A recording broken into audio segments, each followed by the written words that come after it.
Hello my dear students, teachers and friends. जैसे कि आपको पता है, मैंने आपके साथ कल डिस्कशन किए थे हमारे 5 टॉपिक्स।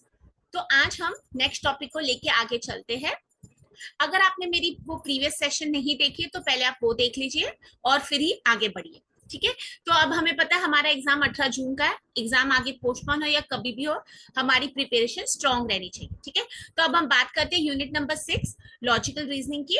इसमें मैंने 7 सब टॉपिक्स है, कौन से टॉपिक्स पढ़ने हैं या कहाँ से क्वेश्चंस आ रहे हैं इस टॉपिक में, ये मैंने ऑलरेडी प्रीवियस वीडियोस में बताया है, जो जिसका लिंक मैं आपके साथ अपने डिस्क्रिप्शन बॉक्स में शेयर कर दूँ। तो चलिए हम इस टॉपिक को आगे पढ़ते हैं। और ये टॉपिक काफी इंटरेस्टिंग है, 2019 में ही ऐड हुआ था। अब ऐसा होता है कि अगर मैं कॉमर्स से हूँ तो ये टॉपिक मैंने कहीं पर भी पोस्ट ग्रेजुएशन या अंडर ग्रेजुएशन में नहीं पढ़ा था, तो यहाँ पर ये दिक्कत हो जाती है। बट अगर हम थोड़ी सी मेहनत करें और हमें पता है कि कैसे पढ़ना है, कहाँ से पढ़ना है और किसके गाइडेंस में हमको रहना है, तो ये जरूर हमारा दिक्कत नहीं देने वाला टॉपिक है, इंटरेस्टिंग है। तो आगे हम पढ़ लेते चलिए। नॉलेज, मैंने ऐसे लिखा हिंट नॉलेज। तो नॉलेज मतलब इस चीज की मुझे जानना जरूरी है। तो पढ़ते हैं। Identify the fallacy. अब देखिए कहाँ से क्वेश्चन आ रहा है फैलेसी में। अब फैलेसी क्या है, कितने टाइप्स की है, ये आप स्टडी कर सकते हैं। तो नोट डाउन कीजिए। और मैंने अभी तक बोला नहीं आपको, डायरी और पेन ले आइए, तो जरूर लेके आइए। पॉज कर लीजिए भले वीडियो को 1 मिनट, बट जरूर जाके अपनी एक डायरी और पेन लेके आइए और कंटिन्यू कीजिए। आज की डेट डाली, हमने क्या टॉपिक पढ़ा है, कौन से टॉपिक में से सब टॉपिक कौन सा पढ़ रहा है वो भी आप लिख लीजिए। Identify the fallacy committed in the argument. तो कह रही है इसमें से फैलेसी को आइडेंटिफाई करो जो एक आर्ग्यूमेंट दिए। Since you are yourself a meat eater, you have no right to object to my hunting animals for sport.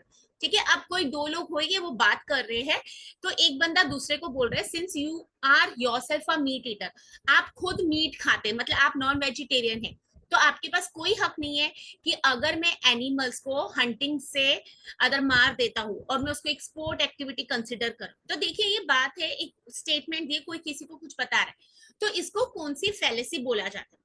ठीक है। तो देख लेते options. Appeal to pity, argument ad hominem, circumstantial, argument ad populum और argument from ignorance. ठीक है। तो अब हमारे 4 ऑप्शन ये, अगर हमने इसके बारे कुछ पढ़ा ही नहीं है तो डेफिनेटली मुझे ये श्योर है कि मुझे ये क्वेश्चन नहीं समझ आने वाला। तो इसलिए मैं हमेशा क्या बोलती हूँ, जब भी आप कुछ पढ़ते हो ना, आपको लगता है नया है, तो उसको ध्यान से पढ़िए ना। ऐसा क्यों हो रहा है कि हम क्यों नहीं क्वालिफाई हो रहे हैं, क्योंकि हमें तो आधा टाइम तो सिलेबस कौन सा है वो पता ही नहीं होता है। फिर अगर मुझे सिलेबस पता होता है तो फिर मुझे ऐसे लगता है कि मुझे कहाँ से पढ़ना है। तो ये सारी दिक्कत नहीं आनी चाहिए। तो अभी हम यहाँ पर बात करते हैं फैलेसी की। और अगर आपको फैलेसी के बारे नॉलेज नहीं है या आपको पता ही नहीं है टॉपिक कहाँ से आ रहा है, तो हम ये कैसे ढूंढेंगे। तो यहाँ पर है ना, हमारा करेक्ट आंसर है option number 2, argument ad hominem circumstantial. ठीक है। अब ये तो मैंने आपको बता दिया करेक्ट आंसर है, बट ये करेक्ट आंसर क्यों है, तो इसके लिए हमको टाइप्स ऑफ फैलेसी, कितने टाइप्स की फैलेसी वो पढ़ना है, फिर फैलेसी के अंदर कौन से टाइप्स वाले वो जाके पढ़ेंगे। ठीक है। तो अभी हम देख लेते हैं कि मैंने इसका correct answer option number 2 argument ad hominem क्यों बताया। तो पहले मैं चलती हूँ दूसरे, एक और क्वेश्चन डिस्कस कर लेते हैं, फिर हम इसके कॉन्सेप्ट को देख लेते हैं। ठीक है। यहाँ पर भी मुझे इस कॉन्सेप्ट की नॉलेज होनी जरूरी है। नेक्स्ट क्वेश्चन है फैलेसी पर। Everyone is going to the party, सब लोग पार्टी में जा रहे हैं। यू शुड गो टू, सब लोग पार्टी में जा रहे हैं इसलिए आपको भी पार्टी में जाना चाहिए। हम होते हैं ना बच्चे, जब जिद करते हैं उसके पास आईफोन है तो मेरे पास भी आईफोन होना चाहिए। So this influence commits which kind of fallacy. तो ये स्टेटमेंट में कौन सी टाइप की फैलेसी है। A option ad populum, B equivocation, C ad verecundiam या एड इग्नोरेंशियम। ठीक है। तो ये जो भी बताए, देखिए कभी कभी क्या होता है हमें पता ही नहीं, तो हमें पता ही नहीं इसको बोलते भी क्या है, हमें ये फैलेसी का नाम तक नहीं पता, हमें फैलेसी तक नहीं पता। ठीक है।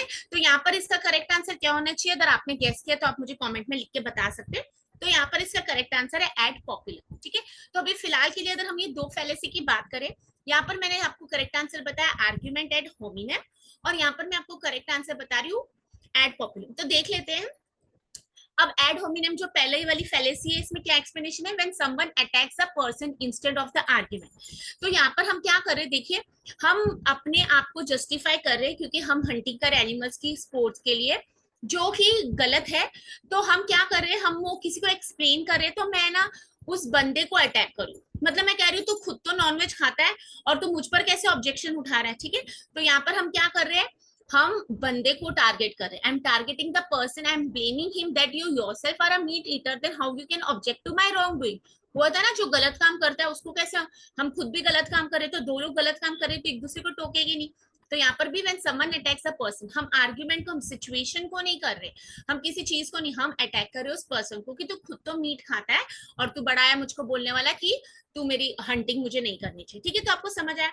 अब appeal to pity, argument ad populum, argument from ignorance क्या है ये हमको पढ़ना है। तो आज का होमवर्क डेट डालिए, लिखिए आज हमको फैलेसी कंप्लीट करनी है। और फैलेसी के लिए कौन से टाइप्स के क्वेश्चन आते हैं? Such practical questions are asked, you are given a argument, you are given a inference and you are expected to find out which type of fallacy is committed in the question. Okay, तो आगे बढ़ते हैं हम यहाँ पर। Next मैंने क्या बताया? Everyone is going to the party. अब देखो ये तो थोड़ी सी कॉमन सेंस है, सब लोग जो कर रहे हैं। तो पॉपुलम, तो अगर मैं इसमें से देखो है पॉपुलम की मैंने एक्सप्लेनेशन दी है, तो यहाँ पर अदर देख लेते हैं, यहाँ पर अदर दिख रहा है, तो मैंने अभी इसमें एक्सप्लेनेशन नहीं दी है, यहाँ पर भी मुझे नहीं मिल रहा है। तो इसका मतलब क्या होता है, जब हम बुक्स पढ़ते हैं ना तो हमारे पास लिमिटेड कंटेंट होता है, तो हम सोचते हैं क्वेश्चन कहाँ से आ गया। इसलिए जब भी देखिए आप क्वेश्चन सॉल्व करेंगे तो आपको पता लगेगा कितने टाइप्स हो सकता है, आपकी बुक में वो कंटेंट नहीं हो, तो आपको जानना जरूरी है कि कितने टाइप्स की फैलेसी। अगर बुक में नहीं कंटेंट है तो थोड़ा गूगल सर्च कीजिए, ऑथेंटिक सोर्स, अच्छे बुक खरीदिए। पेपर 1 के लिए मैं हमेशा केवीएस मदान सर की पियर्सन पब्लिकेशन की बुक रेफर करती हूँ। ठीक है, मैंने हर वीडियो में आपको बताया, अगर आपने वो परचेज नहीं किए तो वो परचेज कर लीजिए। ठीक है, तो यहाँ पर एड पॉपुलर मतलब जो पॉपुलर चीजें चल रही है ना सब लोग वही करते। अब देखिए थोड़े टाइम पहले टैटू का फैशन था तो सब लोग टैटू लगा रहे थे। अब होता है स्मोकिंग पी रहे सब लोग, जो गलत है बट सब लोग कर रहे, तो यहाँ पर इसका करेक्ट आंसर है एड पॉपुलर। तो हमने क्या पढ़ा लॉजिकल रीजनिंग में? मैंने जैसे बताया था कुछ प्रैक्टिकल कंटेंट आता है, बट अब तक तो हमारे पास थियोरटिकल कंटेंट है। और जैसे कि अगर इसके ऊपर 2 क्वेश्चंस आ भी जाएंगे तो मेरे तो 4 मार्क्स आ गए। तो होमवर्क क्या लिखे? टाइप्स ऑफ फैलेसी को स्टडी करना। फैलेसी का मतलब फैलेसी कितने टाइप्स के, और कॉन्सेप्ट के साथ एग्जाम्पल पढ़िए, क्योंकि एग्जाम्पल से ही आपको क्वेश्चन आप फाइंड आउट आंसर करने वाले। देखिए कितने साल की, तो मैंने थोड़ी सी बताई है, आप बहुत सारी ढूंढ सकते हैं। मैंने प्रीवियस सेशंस में भी थोड़ी सी फैलेसीज आपको करवाई हुई है। आगे चलते हैं, ये बहुत बहुत इंपॉर्टेंट कॉन्सेप्ट है, हर बार क्वेश्चन आ रहा है, मैंने प्रीवियस वीडियोस में एक्सप्लेन किया है। तो आइए देख लेते हैं। हमारे पास 6 टाइप्स ऑफ प्रमाणस है। प्रमाणस मतलब वैलिड नॉलेज, तो हमारे नेट के सिलेबस में अब यहाँ पर हमको क्या याद रखना है? 6 है, तो डायरेक्ट क्वेश्चन आ सकते हैं कितने प्रमाणस है? 6। प्रमाणस का मतलब पहला प्रमाण हम पढ़ते हैं प्रत्यक्ष। ठीक है, प्रत्यक्ष क्या होता है? परसेप्शन। देखिए इसमें ना डायरेक्ट क्वेश्चन आता है, प्रत्यक्ष का हिंदी नेम, प्रत्यक्ष का इंग्लिश नेम। तो यहीं पर हमको 2 मार्क्स मिल जाएंगे, तो नोट डाउन कर लीजिए। प्रत्यक्ष को बोलते हैं परसेप्शन, पी से प्रत्यक्ष, पी से sensory organ, smell, taste, hearing, eyes. तो जैसे आज घर में राजमा चावल बन रहे तो हमको कैसे पता लगा? स्मेल से। ठीक है, तो ये क्या हो गया? हमारे सेंसरी ऑर्गन्स। हमें पता लगता है कि आज पापा गुस्से में है, तो कैसे पता लगता हमको? हमें कोई गलती की हो या फिर उनकी आंखों से हमने देखा या उनके बिहेवियर से हमने देखा। तो जो भी चीजें हमारी सेंसेस से पता लग गई, सेंसरी ऑर्गन से, तो वहां पर उसको बोलते हैं प्रत्यक्ष। तो आप ब्रैकेट्स में लिख लीजिए। अभी अगर फिर भी डायरी नहीं लाए, अब तक मेरी बात नहीं सुन रहे, तो जरूर पॉज कीजिए, वीडियो रुक जाइए, पॉज लीजिए, बुक जाके लेके आइए और नोट्स बनाइए। तो प्रत्यक्ष परसेप्शन मतलब सेंसरी ऑर्गन्स। नेक्स्ट हमारे पास अनुमाना, इन्फ्रेंस, किसी चीज का अनुमान लगा। अब मैं आपको बता रही हूँ कि नेट सेट में ये क्वेश्चन आने वाला, तो मैं एक अनुमान तो लगा रही हूँ। अब ये अनुमान मैं कैसे लगाती हूँ? क्योंकि मैं खुद जैसे एक स्टूडेंट प्रिपेयर करता है नेट सेट के लिए, उतनी मेहनत मैं भी करती हूँ आपको पढ़ाने के लिए। तो मैं प्रीवियस क्वेश्चंस देखती हूँ, मैं कंटेंट देखती हूँ, मैं देखती हूँ कितने टाइप्स के क्वेश्चंस पूछे जा रहे हैं। तो ये अंदाजा होता है जब हमारे पास एक प्रीवियस नॉलेज होती है। ठीक है, तो इन्फ्रेंस कब लगा सकते हैं? जब कोई प्रीवियस नॉलेज है, कुछ अंदाजा है। जैसे कि बारिश आने वाली, तो कैसे पता लगता है? या हमारा स्काई डार्क हो जाएगा, या हमें फिर गरजने की आवाज आती है क्लाउड्स की बराबर। तो किसी चीज का मुझे अंदाजा लगाना है तो उसको बोलते हैं अनुमाना। ठीक है, अनुमान हम लगाते हैं। तो यहाँ पर आपको याद रखना चाहिए इन्फ्रेंस। तो डायरेक्ट क्वेश्चन अनुमाना का इंग्लिश में, इन्फ्रेंस का हिंदी में। ठीक है, तो अंदाजा लगाना विद प्रीवियस नॉलेज। नेक्स्ट है उपमाना। उपमाना मतलब क्या होता है? कंपैरिजन, किसी चीज से हम कंपैरिजन करें। अब अगर मैं छोटे बच्चे को कोई नया कॉन्सेप्ट पढ़ा, एग्जाम्पल मैं उसको बता रही हूँ, एक एनिमल होता है जिसको हम काऊ बोलते हैं। ठीक है, फिर हम उसको दिखाने लेके जाते हैं, डिस्क्रिप्शन होती है कि काऊ के पास 4 लेग्स होते हैं। फिर मैं उनको बताऊंगी कि काऊ की टेल होती है, 2 आईज होती है। ठीक है, ऐसे मैंने उसको डिस्क्रिप्शन दिया। तो अगले दिन वही बच्चा अगर कोई दूसरा एनिमल देखता है जिसके पास सेम फीचर्स रहेंगे, ठीक है, उनको भी टेल रहेगी, 2 आईज रहेंगे, 4 लेग्स है, तो हो सकता है वो बच्चा बोले ये काऊ है, भले वो काऊ नहीं हो, क्योंकि वो कंपैरिजन कर रहा है, उसको हमने समझा। तो जब भी कहीं पर कंपैरिजन आता है उसको हम बोलते हैं उपमाना। ठीक है, उपमाना। तो हिंदी वर्ड याद रखिए, उपमाना, कंपैरिजन। वर्ड्स आगे लाइक। ठीक है, हम बोलेंगे इसकी तरह दिखता है। देखिए हमारी बॉलीवुड मूवीज, ये चांद सा रोशन चेहरा, तो किसका? गर्लफ्रेंड का चांद सा रोशन चेहरा है, तो मैं चांद और गर्लफ्रेंड के चेहरे को कंपेयर करूँ तो इसको बोलते हैं कंपैरिजन, उपमाना। ओके, फिर आता है हमारे पास अर्थपट्टी। अर्थपट्टी पोस्टुलेशन, उसके दूसरे वर्ड्स लिख लीजिए। अर्थपट्टी का इंग्लिश वर्ड है पोस्टुलेशन। आप उसको और दूसरे इसके भी वर्ड्स अगर आपको नहीं पता तो होमवर्क लिखिए, ठीक है। इम्प्लीकेशन, ठीक है, एजम्पशन, तो ये सारे कहां पर आते हैं, अर्थपट्टी। तो पोस्टुलेशन, इम्प्लीकेशन, एजम्पशन, ये सब अर्थपट्टी। हम एज्यूम करते हैं।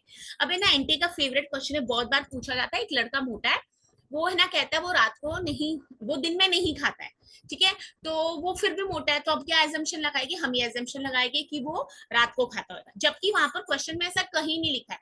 But we assume, we postulate, हम लगाते हैं ऐसे की सोच है कि एज्यूम्पशन है कि अर्थपट्टी, ठीक है। तो अर्थपट्टी, पोस्टुलेशन, इम्प्लीकेशन या तो फिर एजम्पशन बोलिए आप उसको। ओके, फिर हमारे पास अनुपलब्धि। अनुपलब्धि मतलब नॉन एप्रीहेंशन, ठीक है। अनुपलब्धि का इंग्लिश वर्ड है नॉन एप्रीहेंशन, नॉन एप्रीहेंशन का है अनुपलब्धि। अब मुझे क्या बताना अनुपलब्धि में, जैसे कि मेरे टेबल पर जार पड़ा था, ठीक है, और थोड़ी देर बाद में आती हूँ तो वहां पर जार नहीं पड़ा था। इसका मतलब ये नहीं कि जार वहां से गायब होगा, इसका मतलब जार था बट अब कोई उसको ले गया होगा, तो दिस इज नॉन एप्रीहेंशन, ठीक है। ये अदर कॉन्सेप्ट आपको अभी नहीं समझ आ रहा है तो अब मैंने प्रीवियस वीडियो बनाई है, उसमें मैंने विद क्वेश्चंस एक्सप्लेन किया है। और अगर आप बेसिक मीनिंग भी इनका सबका जान जाएंगे ना 6 प्रमाणास को, तो आंसर आपका रॉन्ग नहीं होगा। तो अभी जैसे मैंने आपको कीवर्ड बताया, उपमाना में आपको लाइक, कंपैरिजन, पोस्टुलेट, एजम्पशन, तो ये सब आपको अगर आपने अब भी याद रख लिया तो आपका आंसर रॉन्ग नहीं जाए। फिर है हमारे पास वर्बल टेस्टिमनी। वर्बल टेस्टिमनी शब्द, हिंदी वर्ड। अब ये क्या होता है, जैसे हमारे घर में बड़े बुजुर्ग है, हमें कुछ पूछना है तो हम किसके पास जाएंगे, सीनियर्स के पास, ठीक है, क्योंकि उनको एक्सपीरियंस है तो उनसे हम जाके पूछेंगे। तो शब्द, वर्ड्स, हम उनके ऊपर ट्रस्ट करते हैं। अभी जैसे मैंने आपको बता दिया, आप केवीएस मदान सर की बुक ले लीजिए, तो अगर आपको लगता है मैं नेट सेट की एक्सपर्ट हूँ तो आप आज ही जाके वो बुक खरीद लीजिए। So this is words. आप किसी ट्रस्टेड पर्सन पर ट्रस्ट करना चाहते हैं, क्यों, क्योंकि आपको लगता है वो एक्सपर्ट है, ओके, उनके पास एक्सपीरियंस है। तो अभी जैसे अभी घर में बड़े बुजुर्ग है या फिर आप कोई डॉक्टर के पास जाते हो तो काफी सीनियर है जो आपको प्रॉब्लम बता सकता है, तो ये सब होता है वर्बल टेस्टिमनी और शब्द, ठीक है। तो याद रखिए, प्रत्यक्ष हमको क्या याद रखना है, सेंसरी ऑर्गन्स, अनुमाना प्रीवियस नॉलेज के साथ अंदाजा लगाना, उपमाना मतलब किसी के साथ कंपैरिजन करना, पोस्टुलेशन अर्थपट्टी एजम्पशन करना, नॉन एप्रीहेंशन वो चीज अभी नहीं है बट वो पहले थी, और वर्बल शब्द किसी ट्रस्टेड पर्सन, एक्सपर्ट पर्सन पर भरोसा करना, ठीक है। तो ये क्वेश्चंस आपको आ रहे हैं, और क्वेश्चंस कैसे आ रहे हैं, जैसे फैलेसी के आपको एक प्रैक्टिकल क्वेश्चंस आया था, वैसे प्रमाणास का भी आपको प्रैक्टिकल क्वेश्चन आता है। तो कितने प्रमाणास है, 6।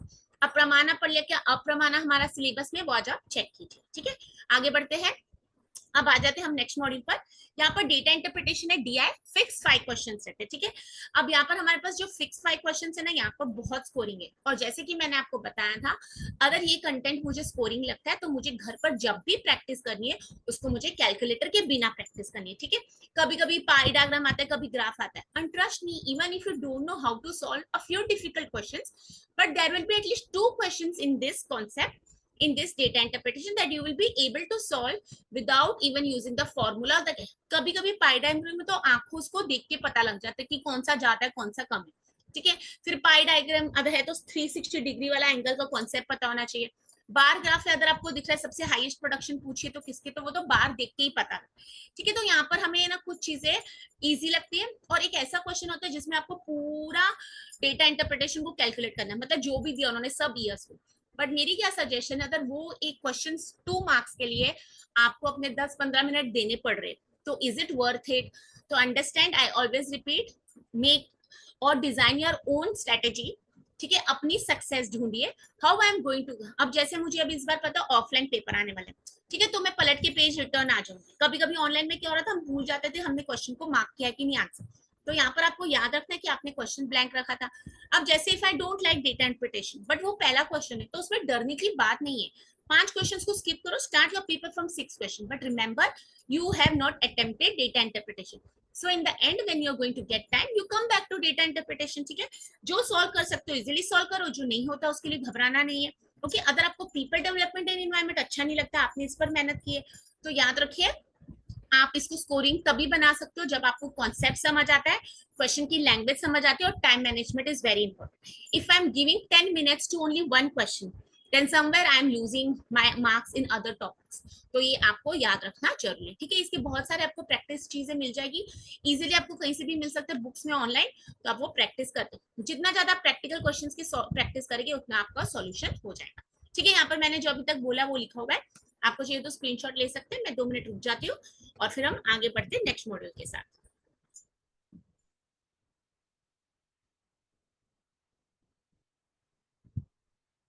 ठीक है, हम चलते हैं। नेक्स्ट मॉड्यूल है जो eight module, information and communication technology, ठीक है, ICT. Very very relevant in the present times. Additionally अगर आपने कभी 12th स्टैंडर्ड के बाद या 10th के बाद, हम एमएससी आईटी स्टेट सर्टिफिकेट का कोर्स करते थे ना, वो बेसिक कंप्यूटर नॉलेज जो यहाँ पर आ जाती है, ठीक है। और जैसे अभी आप स्मार्टफोन यूज कर रहे हैं, आप इंस्टाग्राम यूज कर रहे हैं, ठीक है, या तो गवर्नमेंट ने साइबर टेक्नोलॉजी या साइबर क्राइम्स रुकाने के लिए कुछ एक्ट बनाई है, या जैसे हम बोलते हैं अभी एटीएम पर हम मशीन पर जाते हैं तो हमारे साथ फ्रॉड हो जाता है, तो उस फ्रॉड को क्या बोलते हैं, ठीक है।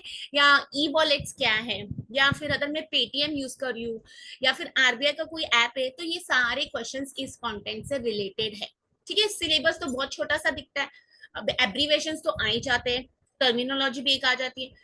गवर्नमेंट की डिजिटल इनिशिएटिव्स हायर एजुकेशन, वो हमको टीचिंग एप्टीट्यूड में भी आ सकता है, मूक्स के अंडर, वो हमको हायर एजुकेशन में भी आ सकता है। गवर्नमेंट की रूल्स एंड रेगुलेशंस, अब देखिए बेसिक ऑफ इंटरनेट तो सब कुछ आ गया। ईमेल का बेसिक क्वेश्चन, सीसी क्या होता है, कार्बन कॉपी, बीसीसी क्या है, ब्लाइंड कार्बन कॉपी, अब कौन सा 2 वे कम्युनिकेशन है, कौन सा 1 वे, ये सारे टाइप्स के क्वेश्चंस आ चुके हैं। और यहाँ पर मैंने हाईलाइट भी किया डेटा हायरार्की और सोशल मीडिया पर क्वेश्चंस आते हैं।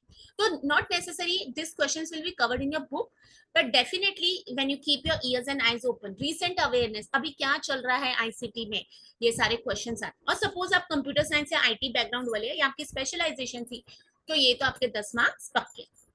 आगे चलते हैं, digital initiatives in higher education. E Pathshala is an initiative by, तो एक ई पाठशाला करके इनिशिएटिव लिया है हायर एजुकेशन के लिए, ठीक है। तो ये किसने लिया है, यूजीसी, एनसीटीई, सीबीएसई, एनसीईआरटी। अगर आपको इसका आंसर पता है तो आपको कॉन्ग्रेचुलेशन, आपको मिल चुके हैं 2 मार्क्स। यहाँ पर करेक्ट आंसर है एनसीईआरटी। तो ई पाठशाला क्या है, अब मुझे आंसर पता था, मार्क कर दिया, देखिए टाइम ही नहीं लगा।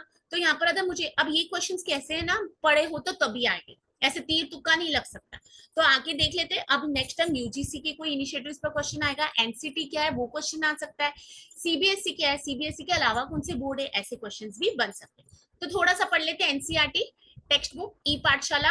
तो देखिए अगर आप गूगल पर जाके भी ढूंढेंगे तो आपको पता लग जाएगा ई पाठशाला किसके लिए, क्या ये स्कूल स्टूडेंट्स के लिए, कॉलेज के लिए, ये क्या कवर करता है, ठीक है। तो ऐसे क्वेश्चंस बन सकते हैं। आगे चलते हैं, ये हर बार का फेवरेट क्वेश्चन है एनटी का, हर बार ये क्वेश्चन आता है डिफरेंट फेज में। अ टेराबाइट इज इक्वल टू, तो अगर ये आपको आंसर आता है तो ये क्या होता है ना, आंसर बहुत सिंपल है, बट जब हम नॉन आईटी या टेक्निकल नहीं आता है तो हमारे लिए केबी, एमबी, जीबी सब सेम हो जाता है, ठीक है।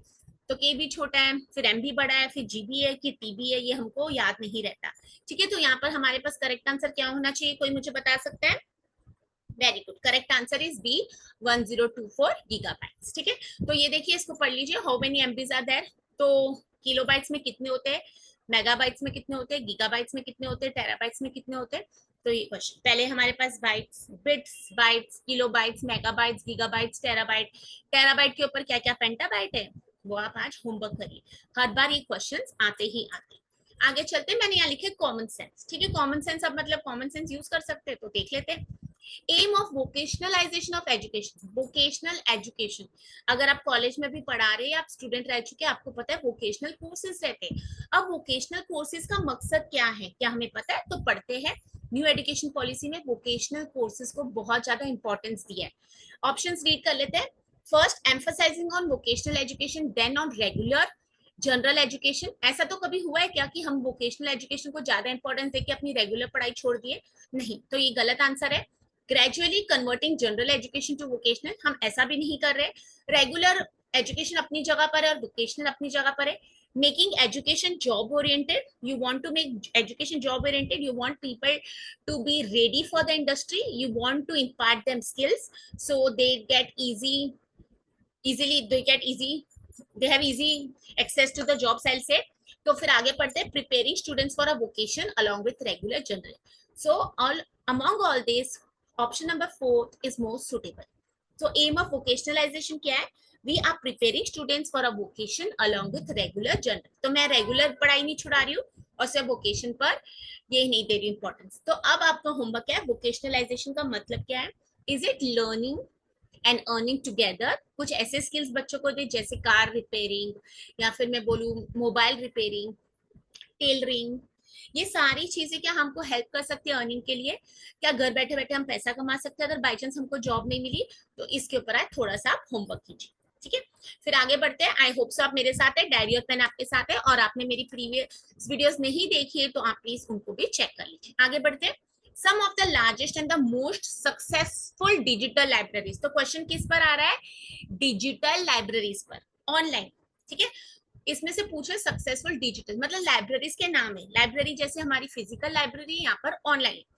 Project Gutenberg, Microsoft Teams, ibiblio, internet archive और सकाई एलएमएस, ठीक है? अब तो कितने नाम है, हमने तो कभी पढ़े भी नहीं, हमें तो पता भी नहीं इनको क्या बोलते हैं। तो अब यहाँ पर तो बहुत दिक्कत है। अब मैं क्या करती हूँ, डिजिटल लाइब्रेरीज कीवर्ड है, माइक्रोसॉफ्ट टीम्स है ही नहीं लाइब्रेरी। माइक्रोसॉफ्ट टीम क्या एक प्लेटफॉर्म है जिसको हम यूज करते हैं मीटिंग्स के लिए, आपके सेशंस होते हैं, कॉन्फ्रेंसेस अटेंड करते हैं। तो I am very much sure that option number B, statement number B should not be in as the answer. So I'll quickly go to the options. I'll analyze all the 4 options and I will try to eliminate all the options which have B as an answer. तो ठीक है, हम देख लेते हैं। Option number B में भी Microsoft teams आ रहा है, बी 2 में भी आ रहा है, 3 में नहीं है और 4 में है। तो देखिए मुझे कितना सिंपल लगा, मैंने सिर्फ अपनी कॉमन सेंस लगाई। मुझे भले नाम नहीं पता था, प्रोजेक्ट गुटेनबर्ग क्या है, इबिब्लियो क्या है, बट मुझे 100% श्योर था कि माइक्रोसॉफ्ट टीम एक डिजिटल लाइब्रेरी नहीं है। तो I am 100% sure that option number 3 is the correct answer. It means project Gutenberg, ibiblio and internet archive are digital libraries. आज डिजिटल लाइब्रेरीज पर आंसर पूछा है, कल किसी और पर पूछेगी। आज माइक्रोसॉफ्ट टीम्स के ऑप्शन बना है, कल Microsoft Teams, Zoom, Google Meet, इन सब के ऊपर क्वेश्चंस बन सकते हैं।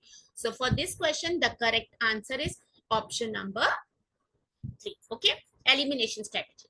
नेक्स्ट चलते हैं। मैंने लिखा है static question. Static means what?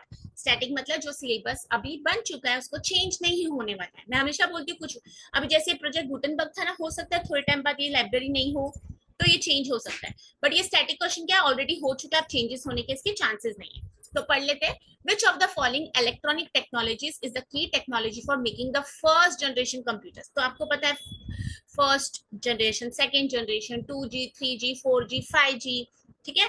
ये हम तो जैसे बोलते हैं सुनो जी, तो वैसे हमारे पास है फर्स्ट जनरेशन कंप्यूटर्स में कौन सी टेक्नोलॉजी यूज की गई थी? तो ये अगर आपने पढ़ा है तो ही आंसर आ सकता है। तो यहाँ पर करेक्ट आंसर है वैक्यूम ट्यूब। तो इसका मतलब इंटीग्रेटेड सर्किट कौन सी जनरेशन में यूज हुआ, ट्रांजिस्टर कौन सी जनरेशन में यूज हुआ, ये तो ऑलरेडी पास्ट है, ठीक है? अभी 5G में क्या यूज हो रहा है, ठीक है? ये हमें जानना जरूरी। क्या 5G के बाद 6G और 7G भी आ चुका है क्या, ठीक है? तो ये हमारे फ्यूचर के क्वेश्चंस बन सकते हैं। प्रेजेंटली यहाँ का करेक्ट आंसर है वैक्यूम ट्यूब, ऑप्शन नंबर 4, ठीक है? होप सो आपको इजी लग रहा है, अच्छा लग रहा है मेरे साथ पढ़ना। अब आगे चलते हैं। आपको मेरे सेशन पसंद आ रहे हैं तो प्लीज अपने फ्रेंड्स, इनफैक्ट स्टूडेंट से भी जो नेट सेट के लिए नहीं प्रिपेयर कर रहे हैं उनके साथ भी शेयर कीजिए, ठीक है? और मुझे बताइए अगर आप क्वालिफाई होते हैं और कोई दिक्कत आ रही है तो मुझसे जरूर कांटेक्ट करिए। मेरी कल की वीडियो में मैंने अपना कांटेक्ट और ईमेल आईडी दिया है। आगे पढ़ते हैं। असर्शन और रीजनिंग। असर्शन एक स्टेटमेंट होती है जो करेक्ट हो सकती है, रॉन्ग। रीजनिंग उसकी रीजन जस्टिफाई करते हैं। तो कभी कभी दोनों इंडिपेंडेंटली करेक्ट होते हैं। Sometimes both are false. Sometimes they may share a relationship as well. Now let's read the assertion. The Internet of Things, IoT. आप कंप्यूटर स्टूडेंट है तो IoT को एक सब्जेक्ट होगा, बट हम कॉमर्स वाले तो नहीं पता हो सकता है। तो let's read. The internet of things is a rapidly evolving technology capable of transforming numerous areas of life. तो इंटरनेट ऑफ थिंग्स क्या है? एक ऐसी टेक्नोलॉजी जो हमारी लाइफ को बदल रही है। अगर मैं बोलूं घर में बैठे बैठे पर्दों को मैं चेंज कर सकती हूँ, तो क्या ये आईओटी है? हमारी washing machine smart washing machine है। हमारे रेफ्रिजरेटर्स आजकल आराम बताते हैं, ठीक है, कि वेजिटेबल्स खराब होने वाली आप उसको यूज कर लो। ये सब है क्या टेक्नोलॉजी?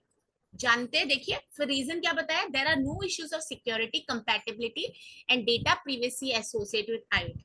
ऐसा है कि आईओटी हम यूज कर रहे हैं तो उसमें कोई सिक्योरिटी रीजन नहीं है, प्रॉब्लम नहीं है, कोई कंपैटिबिलिटी इश्यूज नहीं है, या फिर कोई डेटा प्राइवेसी, ऐसे तो हो ही नहीं सकता ना। आप जब भी ऑनलाइन यूज करते हो, पहले हम बैंक से बाहर निकलते तो हाथ में पैसा होता था तो डर लगता था चोरी ना हो जाए। अब तो घर बैठे बैठे ऑनलाइन फ्रॉड्स हो रहे हैं, आप रोज न्यूज़पेपर रोज न्यूज देखो, कहीं ना कहीं फ्रॉड हो रहा है। तो रीजनिंग आर तो बिल्कुल मुझे लगता है इनकरेक्ट है। There are no issues, there are issues. तो जब मुझे पता लग गया आर इज इनकरेक्ट, तो मैं ऑप्शंस में जाती हूँ। तो ऑप्शन नंबर 1 तो आंसर हो ही नहीं सकता क्योंकि उसमें आर ट्रू है। सेकंड को होल्ड पर डालती हूँ, बोथ मुझे ट्रू नहीं हो सकते। तो अब मुझे क्या करना है, अपना स्मार्ट में लगाया, एक ही में बताया कि आर फॉल्स है, तो A is true but R is false. तो आईओटी की डेफिनेशन देख लेते हैं। जब भी कॉन्सेप्ट पढ़िए पूरा पढ़िए, उस अच्छे से पढ़िए। आज आईसीटी पढ़ रहे हो तो आज आईसीटी का इतना पढ़ लीजिए कि क्वेश्चंस भी सॉल्व कर। What is Internet of Things? The Internet of Things और IoT is a system of interrelated computing devices.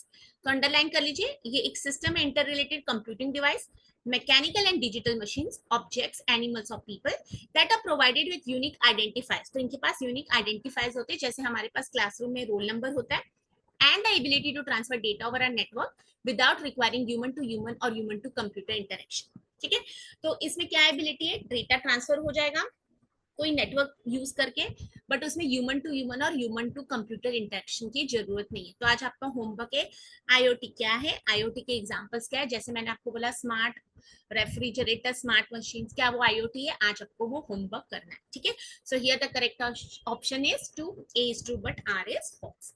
ठीक है, नेक्स्ट पढ़ते हैं, which of the following is a programming language. Programming language, deep learning, machine learning, artificial intelligence, Python. हमें नहीं पता तो नहीं पता, अगर पता है तो तुरंत बता सकते हैं। Python is a programming language, आजकल वो बहुत ज्यादा डिमांड में, आपको तो पता है, और उसके ऊपर हमारे सॉफ्टवेयर एनालिसिस भी होते हैं। तो यहाँ पर करेक्ट आंसर है ऑप्शन नंबर डी। ठीक है, नेक्स्ट पढ़ लेते हैं। टर्मिनोलॉजी मीनिंग मैंने लिखा है, तो अगर हमें कंटेंट का मतलब पता है तो देख सकते हैं। असर्शन और रीजनिंग, ये आज आपके लिए होमवर्क क्वेश्चन है, अगर आपको नहीं आएगा तो मुझे अगले सेशन में जरूर बताइए। Assertion: the internet is a collection of interconnected computer networks linked by transmission mediums such as copper wires, fiber optic cables, wireless connections. Reasons: World Wide Web is a collection of interconnected documents. ठीक है, question पढ़ के तो कुछ समझ आया नहीं, फिर से रीड कीजिए। इंटरनेट क्या है, is a collection of interconnected computer networks which are linked by transmission mediums such as copper wires, fiber optic cables, wireless connection. Reason: world wide web is a collection of interconnected documents. ठीक है, ये question आपके लिए homework है, और अगर आपको नहीं आएगा तो मुझसे जरूर डिस्कस कीजिए। And I always say the best way to study is by sharing. अब आपके कॉलेज में कोई कम्युनिकेशन की टीचर है तो उनसे कम्युनिकेशन का मॉडल पढ़ लीजिए, कोई आईटी वाले टीचर है तो आईसीटी पढ़ लिए, कोई आपको मैथमेटिक्स में सपोर्ट कर सकता है, कोई इन्वायरमेंट में सपोर्ट कर सकता है। तो जिसका जो बेस्ट सब्जेक्ट है उनसे सपोर्ट मांगिए। ऐसा नहीं है कि कोई हेल्प नहीं करेगा, there are so many people who are willing to help you provided you ask. ठीक है, पढ़ते रहिए, एग्जाम के दिन नजदीक है, एग्जाम पोस्टपोन होगा कि नहीं हमको उसकी फिक्र नहीं है। हमें हमारा टारगेट है कि इस बार क्वालिफाई होना है, not only for assistant professor, not only for PhD, but you want to also qualify junior research fellowship. ठीक है, मेरी प्रीवियस वीडियोस देख लीजिए, इस कंटेंट रिलेटेड में अपने जो भी मेरी वीडियोस है मैं आपको उसमें से डिस्क्रिप्शन बॉक्स में लिंक शेयर कर दूंगी, और फिर मिलते हैं नेक्स्ट सेशन में। Till than happy learning, enjoy, all the best.